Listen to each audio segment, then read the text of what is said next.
As homeschool moms, we're overwhelmed and we are overworked. But what if I told you that there is a resource out there that can help you when it comes to finding resources for your homeschool, when it comes to helping you plan and organize your homeschool lessons, that could help you make more engaging and interactive content and help you vet some of the resources that you're thinking about using. Today, I'm going to share what I use to help me do all of these things. And believe it or not, it's ChatGPT. Yes, an AI tool that I utilize in our homeschool. I'm going to share with you guys 10 ways that you can utilize it in your homeschool to make huge changes and help you to be more effective, save you time and energy, and be able to help you be a more effective teacher as you multiply your efforts. So let's get started. The first thing you can do with it is you can find resources. When it comes to finding resources, there's no shortage of resources out there on the internet, but it can be overwhelming to narrow those down. ChatGPT can help when you specifically ask it a question about what kinds of books, movies, podcasts, maybe videos online, or websites even that you could go to dig deeper into a topic. You can do this a wide variety of ways. You can specify the age group. So maybe you want to say, hey, we're learning about the Titanic. What would be good resources for a 6th grader learning about the Titanic? Or you can narrow it down by an age range, like saying we're studying this topic K through 5th grade. Can you give me some suggestions? Or you can just be specific and say, we want movies on this particular topic. You can even ask for it to give you descriptions of each of those to help you dig a little bit further and see which ones might be of best interest to you. Number 2 is it doesn't just help you find resources, it helps you brainstorm topics to cover. So if you are a unit study mama and you love to create your own curriculum, but maybe want to know what all can go under this category or what all this could involve, ChatGPT can help you with that. I recently was creating and working on a safety unit for my daughter. We're working on life skills with her and wanted to cover several safety topics. So I asked ChatGPT, what kinds of things would you think would be most important to cover in a safety unit? It broke down not only several ideas, but even activities. But we'll get more to that in a minute. You can even ask it to help you create book lists for your kids. So if you're like, I'm trying to think of what I want my 9th grader to read, what are some typical books that 9th grade kids are required to read? This is not something you obviously have to stick to, but it's a jumping off point instead of you having to create all of this from scratch. The third thing it can do is it can help you to simplify content. There are lots of different ways that you can do this. If you are looking at an online resource, a website, an ebook, anything like that, you can just copy and paste the information, put it into ChatGPT, and ask for it to simplify it, again, based on an understanding level. So I have some special needs kids. Sometimes text will be above their head, and I'll say, hey, can you break this down and put it in slightly more simplified terms? Or can you simplify this to a point that I can explain this well to a kindergartner or to a 3rd grader or whatever that might be? And it will help simplify that text so that we can go over it more easily. I've even had it be able to do this when I want to combine lessons or combine certain materials.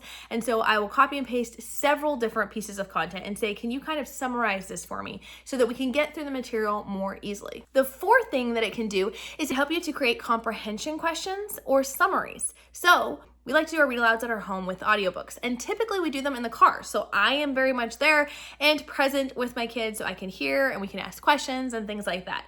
However, recently we were working on an audiobook. We were listening to it at home and I had to step away for a doctor's call. Well, while I stepped out to talk to them, I missed an entire chapter of the book, but I wanted to make sure that they were listening to be able to have those valuable discussions. So I quickly typed into ChatGPT, can you summarize for me the first chapter of The Golden Goblet?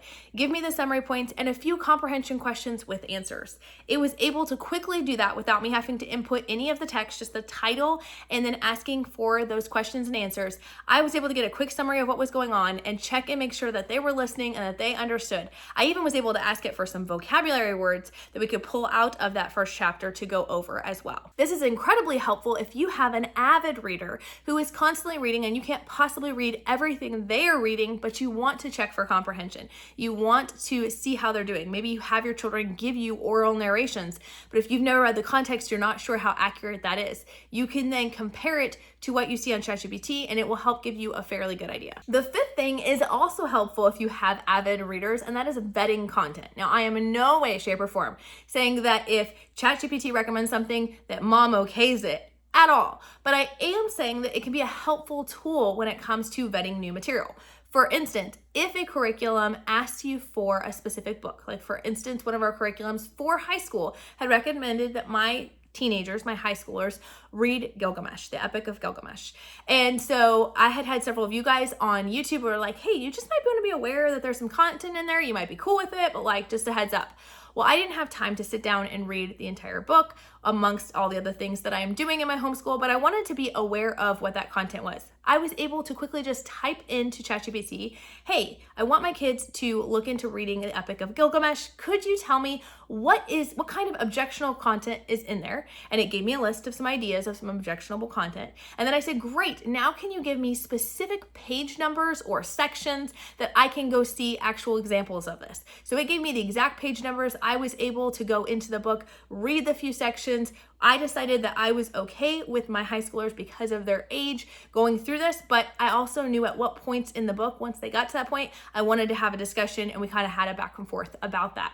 This has been really, really helpful for me. Again, it's a tool. It is not the opportunity for us to lay off as parents or to not use our own personal discretion, but it is something that I really appreciated, that ability, unlike just parental reviews out there, to be able to ask for specific examples or for specific places where I could go find that information myself. You could also do this with movies, books, or resources, and you can explain what your concerns are or what the kinds of content maybe that you do not want to include. So for instance, maybe you say, I don't want any content that has magic in it. And so you would type that in and say, give me a list of books that we could go through for our history, but that don't have any magic in it. And it could give you some ideas. The sixth thing that it can do is it can help you make review games or making review fun. So it can give you actual ideas of things you can do. Like I have a child that we're constantly having to approach things from a different angle because after a while she has trouble with learning the material one way and we just kind of have to look at it a different way. So it can give me alternative ideas. So I can say, hey, we're learning this math concept, but she's really struggling with it. What's another way I could explain this? Or what's another activity that we could do to reinforce this concept? And it can give me ideas. But another fun way that we have found that we can review items is by creating some of our own content. Now, this portion, I will say, I do actually end up paying for ChatGPT because I love it so much and I use it in my home, in my homeschool, my husband's school, all the things. So I do actually pay a small monthly fee in order to be able to utilize this picture feature that I'm about to talk about, but you can still do everything I'm talking about in this video outside of the pictures for free. So what I will do is I will take pictures, like in our Apology of Science, I will take pictures of the chapter and then I will say, pull out some fun facts, questions, and answers so I can turn this into a quiz show or so I can turn it into trivia cards or whatever it might be. It can extract that information for me just from a picture, which is part of the reason why I pay for it. And I'm able then to put that information in things like Quizlet for them to be able to review. I'm able to print off and make flashcards. We can have quiz night, trivia night, and so on and so forth without me having to go through and find all that information. Again, if you have the paid version, you can do the pictures, but you can also end up working with documents. If you have PDFs of curriculum or other things, you can put it on there. You could upload it and say, pull this information out of here for us to be able to use it for review. The seventh thing is creating custom tests. So maybe there is some kind of material that you are using and you would like to have tests involved and it doesn't include that. If you had that picture feature, you would be able to take pictures of it and ask it to give you a test and an answer key for you to be able to utilize with your child. For us, we actually use it to make practice tests. You see, my oldest son has autism, sensory processing, auditory processing, dyslexia, and more. And because of that, school can be a big challenge. So as we moved into the high school years and doing more testing, he has really appreciated being able to have practice tests. The material, though, that I bought only comes with one test.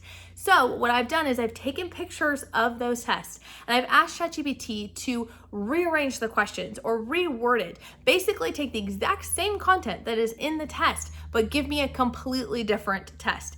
We've had great success with this. I copy and paste it over into a Word doc or Google Doc and print it out, and he is able to take a couple of different practice tests without ever actually taking the exact same test.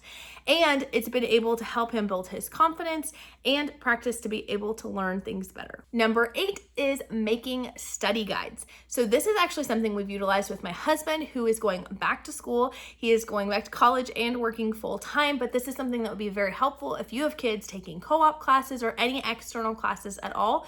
You can have them record the lectures, if the teachers are okay with that, record those lectures and take those transcripts and ask it to pull out and make you a study guide out of those things.